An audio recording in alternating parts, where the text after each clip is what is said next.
നമ്മുടെ സൗരയൂഥത്തിലെ ഏറ്റവും വലിയ ഗ്രഹം ഇപ്പോൾ ഭൂമിയിലേക്ക് പതിക്കാൻ പോകുകയാണ്. ഈ വാതക ഭീമൻ നമ്മളെ തുടച്ചു നീക്കാൻ പോകുന്നു. അങ്ങനെയെങ്കിൽ വ്യാഴം എത്ര വേഗത്തിലായിരിക്കും നമ്മൾക്ക് നേരെ വരുന്നത്? വരുന്ന വഴിയിൽ അത് എന്തൊക്കെ നാശനഷ്ടങ്ങൾ ഉണ്ടാക്കും? ഈ ഗ്രഹവീഴ്ചയെ അതിജീവിക്കാൻ നമുക്ക് എന്തെങ്കിലും മാർഗമുണ്ടോ?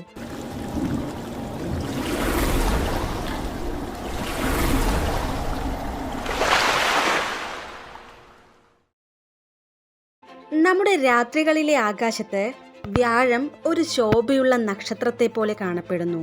ഭൂമിയിൽ നിന്ന് നോക്കുമ്പോൾ ശുക്രനും ചന്ദ്രനും മാത്രമേ പ്രകാശമായിട്ടുള്ളൂ. എന്നാൽ 588 കിലോമീറ്റർ അകലെ വിചിത്രമായിട്ടുള്ള എന്തോ ഒന്ന് സംഭവിക്കുന്നു. വ്യാഴം അതിൻ്റെ വേഗത 225 km/s വർദ്ധിപ്പിച്ചു. അതതിൻ്റെ സാധാരണ പരിക്രമണ പ്രവേഗത്തേക്കാൾ 15 മടങ്ങ് വേഗത കൂടുതലുള്ളതാണ്.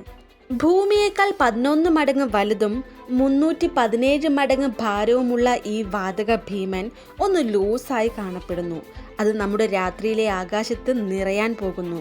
നമ്മുടെ ഭൂമിയിലേക്ക് പതിക്കാൻ വെറും 30 ദിവസം മാത്രമേ ഇനിയുള്ളൂ.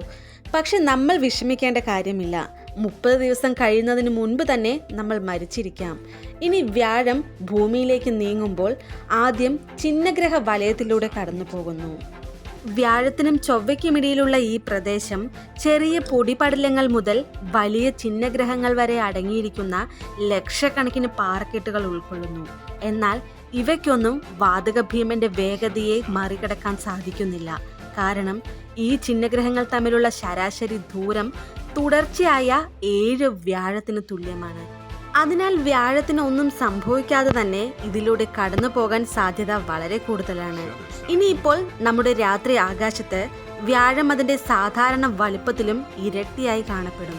പക്ഷേ ഇതിലൊരു അസാധാരണവും നമുക്ക് തോന്നില്ല.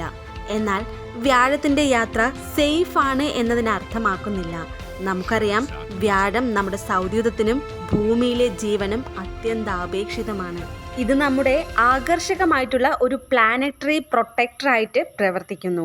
എല്ലായ്പ്പോഴുമുള്ള ആസ്ട്രോയിഡ് ഇമ്പാക്റ്റിൽ നിന്നും ഇത് നമ്മളെ രക്ഷിക്കുന്നു. എന്തുകൊണ്ട് എന്ന് വെച്ചാൽ വ്യാഴത്തിൻ്റെ ഗുരുത്വാകർഷണം ഭൂമിയേക്കാൾ 4 മടങ്ങ് ശക്തമാണ്. ഭൂമിക്ക് നേരെ വരുന്ന എല്ലാ ആസ്ട്രോയിഡുകളെയും ഇതിൻ്റെ ഗുരുത്വാകർഷണം ഉപയോഗിച്ച് വലിച്ചെടുക്കുന്നു. നമുക്കറിയാം, ഏകദേശം 5 കിലോമീറ്റർ വീതിയുള്ള ചിഹ്നഗ്രഹങ്ങൾ പോലും നമ്മുടെ ഭൂമിയെ ഇല്ലാതാക്കും, ഭൂമിയിലെ ജീവനെ നശിപ്പിക്കും. ഏകദേശം 66 ദശലക്ഷം വർഷങ്ങൾക്ക് മുൻപ് ദിനോസറുകൾക്ക് സംഭവിച്ച പോലെ. അതുപോലെ തന്നെ വ്യാഴം പെട്ടെന്ന് നമ്മുടെ സൗരയൂഥത്തിൻ്റെ മധ്യഭാഗത്തേക്ക് നീങ്ങാൻ തുടങ്ങിയാൽ അത് അപകടകാരികളായിട്ടുള്ള നിരവധി ബഹിരാകാശ പാറകളെ നമ്മുടെ വഴിക്ക് അയച്ചേക്കും. അവയിലൊന്ന് നമ്മുടെ ഗ്രഹത്തിൽ പതിക്കുകയാണെങ്കിൽ പോലും വ്യാഴം നമ്മുടെ ഭൂമിയെ വിഴുങ്ങുന്നത് കാണാൻ നമ്മൾ ജീവിച്ചിരിക്കുകയില്ല. എന്നാലും ഇതൊന്ന് സങ്കല്പിക്കാൻ വേണ്ടി മാത്രം നമുക്ക് കുറച്ചു നേരം ജീവനോടെ ഇരിക്കാം. ഇനി നമ്മുടെ ആസ്ട്രോയിഡ് ബെൽറ്റിൽ കാണപ്പെടുന്ന ഒരു ഡോർഫ് പ്ലാനറ്റാണ് സിറിസ്. മുഴുവൻ ബെൽറ്റിൻ്റെയും മൊത്തം പിണ്ഡത്തിൻ്റെ 25% ഇതിനുണ്ട്. ഒരുപക്ഷെ ഈ കുള്ളൻ ഗ്രഹം വ്യാഴത്തിൻ്റെ റിംഗ് സിസ്റ്റം ഉണ്ടാക്കുന്ന മറ്റു ഉപഗ്രഹങ്ങളുമായി ചേരും. അടുത്ത സ്റ്റെപ്പ് നമ്മുടെ ചൊവ്വയായിരിക്കും. ഈ സമയത്ത് വ്യാഴം ഭൂമിയിൽ നിന്ന് സാധാരണയേക്കാൾ 4 ഇരട്ടി വലുപ്പത്തിൽ ദൃശ്യമാകും. ചിലപ്പോൾ ചുവന്ന ഗ്രഹത്തിന് ഭാഗ്യമുണ്ടെങ്കിൽ വ്യാഴത്തിൻ്റെ ആഘാതമേൽക്കാതെ രക്ഷപ്പെടാം. എന്നിരുന്നാലും വ്യാഴം ആ ഗ്രഹത്തെ സ്പർശിക്കാതെ പോകാനുള്ള യാതൊരു ചാൻസുമില്ല. ഒരുപക്ഷെ പുതുതായി ചേർത്ത ഉപഗ്രഹമായിട്ടുള്ള സിറിസ് ചൊവ്വയിൽ തട്ടിയേക്കാം. ഇത് ചൊവ്വയുടെ ആദ്യത്തെ റേഡിയോ ഒന്നുമല്ല. നമ്മുടെ സൗരയൂഥം രൂപപ്പെട്ട് ഏകദേശം 700 ദശലക്ഷം വർഷങ്ങൾക്ക് ശേഷം സിറിസിനേക്കാൾ ഒരു വലിയ ചിഹ്നഗ്രഹം ചൊവ്വയുമായി കൂട്ടിയിടിച്ചു. ആ കൂട്ടിയിടി ചൊവ്വയുടെ അർദ്ധഗോളത്തിൻ്റെ ഒരു ഭാഗം കീറി മുറിച്ചു. അർദ്ധഗോളത്തിൻ്റെ ആ ഒരു ഭാഗം, ആ ഒരു ചിഹ്നഗ്രഹത്തിൽ നിന്നുള്ള അവശിഷ്ടങ്ങൾ ചുവന്ന ഗ്രഹത്തെ ചുറ്റാൻ തുടങ്ങി. ഒടുവിൽ അതിൻ്റെ 2 ഉപഗ്രഹങ്ങളായിട്ടുള്ള ഫോബോസും ഡീമോസും രൂപപ്പെട്ടു. ഈ ഉപഗ്രഹങ്ങൾ ഇന്നും ചൊവ്വയെ പരിക്രമണം ചെയ്യുന്നു. ഇപ്പോൾ വ്യാഴം 16 ദശലക്ഷം കിലോമീറ്റർ അകലെ മാത്രമായിരിക്കും. അത് ഭൂമിയിൽ നിന്ന് നോക്കുമ്പോൾ ചന്ദ്രനോളം വലുതും തെളിച്ചമുള്ളതും വ്യക്തമായി കാണാൻ സാധിക്കുകയും ചെയ്യും. ഈ സമയം മുതൽ വ്യാഴത്തിൻ്റെ ശക്തമായ കാന്തിക ക്ഷേത്രത്തിൻ്റെ ചില ഫലങ്ങൾ നിങ്ങൾ അനുഭവിച്ചു തുടങ്ങും. ഈ ഒരു കാന്തിക മണ്ഡലം സൗരയൂഥത്തിലെ ഏറ്റവും വലിയൊരു വസ്തുവാണ്. ഇത് നമ്മുടെ ഭൂമിയേക്കാൾ 18 മടങ്ങ് ശക്തവുമാണ്. ചാർജ്ഡ് പാർട്ടിക്കിൾസിനെ പോലും കുടുക്കാനുള്ളത്ര ശക്തമായിരിക്കും ഇത്. ഈ കണികകൾ നമ്മുടെ കടന്നു പോകുന്ന ബഹിരാകാശ പേടകത്തിലെ ഇലക്ട്രോൺസിനെ നശിപ്പിക്കും. അവയ്ക്ക് ഭൂമിയുടെ അന്തരീക്ഷത്തിലേക്കും കാന്തിക ക്ഷേത്രത്തിലേക്കും തുളച്ചു കയറാൻ കഴിയും. നമ്മളെ സംബന്ധിച്ച് ഇതൊരു മോശം വാർത്തയായിരിക്കും. ഈ സമയം മുതൽ ഭൂമിയിലുള്ള നമ്മൾക്ക് കഠിനമായിട്ടുള്ള റേഡിയേഷൻ രോഗം പിടിപെടാൻ തുടങ്ങും. ആദ്യം ഓക്കാനം, വയറിളക്കം, ഛർദി എന്നിവയാൽ നിങ്ങൾ തളരും. ഉത്കണ്ഠ, ആശയക്കുഴപ്പം എന്നിവ അനുഭവപ്പെടും. ബോധം നഷ്ടമാവുകയും ചെയ്യും. കഠിനമായ കുറച്ച് മണിക്കൂറുകൾക്ക് ശേഷം നിങ്ങൾ ഓക്കെ ആവുകയും ചെയ്യും. അതിനുശേഷം നിങ്ങൾക്ക് വിറയൽ അനുഭവപ്പെടും. ഇതിനെയും നിങ്ങൾ അതിജീവിച്ചാൽ കാര്യങ്ങൾ കൂടുതൽ വഷളാകും.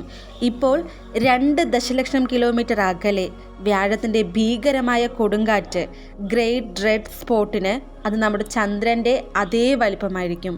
ആ ഗ്രഹം തന്നെ നമുക്ക് 8 മടങ്ങ് വലുതായി കാണപ്പെടും. വ്യാഴവും സൂര്യനും തമ്മിലുള്ള വടംവലിയുടെ അക്രമാസക്തമായിട്ടുള്ള ഗെയിമിൽ ഭൂമി ഇപ്പോൾ അകപ്പെടും. ഇത് നമ്മുടെ ഗ്രഹത്തിന് ചുറ്റും ടൈഡൽ ഹീറ്റിങ്ങിന് കാരണമാകും. സൾഫർ ഡയോക്സൈഡ് വാതകങ്ങൾ ബഹിരാകാശത്തേക്ക് പുറന്തള്ളുന്നു. ഭൂകമ്പങ്ങളും അഗ്നിപർവ്വത സ്ഫോടനങ്ങളും നിറഞ്ഞ നരകതുല്യ ഗ്രഹമായി ഭൂമി മാറിയേക്കാം. അപ്പോഴൊക്കെയും വ്യാഴം അതിൻ്റെ ഫൈനൽ അപ്രോച്ചിൽ തന്നെയായിരിക്കും. ഇപ്പോൾ ചന്ദ്രനേക്കാൾ അടുത്ത് അത് നമ്മുടെ ആകാശത്ത് 40 മടങ്ങ് കൂടുതൽ സ്ഥലം കൈവശപ്പെടുത്തും. അത് ഭൂമിയിൽ പതിക്കുമ്പോൾ 2 ഗ്രഹങ്ങളുടെയും അന്തരീക്ഷം കംപ്രസ് ചെയ്യും. ഇത് അതിവേഗം താപനില വർദ്ധിപ്പിക്കും. ഇത് വായു ഉൾപ്പെടെ ഭൂമിയിലെ എല്ലാത്തിനെയും അഗ്നിക്കിരയാക്കും. എല്ലാം പൊട്ടിത്തെറിക്കും. ഈ ഭീമാകാരമായ നരകത്തിൽ നാം വാതക ഭീമനുമായി എന്നേക്കുമായി ലയിക്കുന്നതുവരെ ഭൂമി വ്യാഴത്തിൻ്റെ അന്തരീക്ഷത്തിൽ കത്തിത്തീരും. വ്യാഴം വിഴുങ്ങിയ ഒരേയൊരു ഗ്രഹമാണ് ഇപ്പോൾ നമ്മുടെ ഭൂമി.